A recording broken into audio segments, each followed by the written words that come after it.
Banyak yang mengira bahwa serangan Amerika ke Venezuela semata-mata karena minyak, padahal target utama Amerika itu ada 3. Yang pertama, memperlambat ekonomi Cina. Yang kedua, memperkuat fondasi dolar. Dan yang ketiga, menjaga Taiwan agar tidak diserang oleh Cina.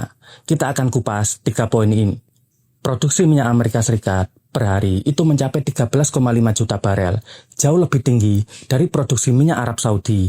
Ini karena Amerika sejak tahun 2018 telah menggunakan teknologi shale oil, yaitu mengekstraksi minyak dari batuan shale, sehingga produksi dan cadangannya terus meningkat dari tahun ke tahun. Mulai tahun 2018 sampai 2026, produksi minyak Amerika Serikat itu belum terkalahkan oleh negara manapun di dunia.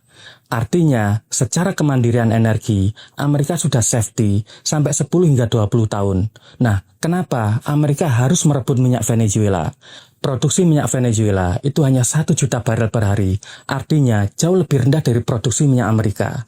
Tetapi 1 juta minyak dari Venezuela ini, 80% sampai 90% diekspor ke Cina dengan harga diskon yang jauh lebih murah.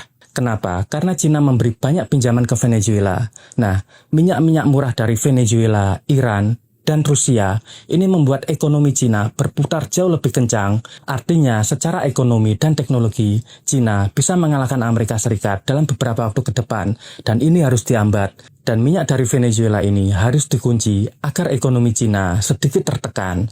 Kemudian yang kedua, penguatan fondasi dolar. Kita tahu OPEC dan negara-negara penghasil minyak mulai membuat opsi pembayaran di luar dolar. Padahal selama puluhan tahun, fondasi dolar ini ditopang oleh minyak, terutama minyak dari Arab Saudi, OPEC, dan sekutu-sekutu Amerika di Timur Tengah. Ketika para produsen ini mulai berupaya untuk membuang dolar, maka dolar harus menemukan pijakannya kembali dengan menguasai minyak dari Venezuela yang memiliki cadangan luar biasa. Ini juga sekaligus sebuah psyop atau operasi psikologi untuk negara-negara OPEC atau negara-negara minyak bahwa Amerika bisa melakukan hal yang sama seperti yang dilakukan kepada Venezuela.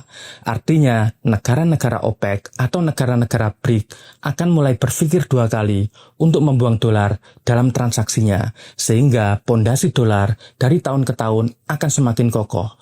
Ini adalah target utama. Kemudian yang ketiga, untuk melindungi Taiwan, kita akan membahas ini pada video berikutnya. Terima kasih.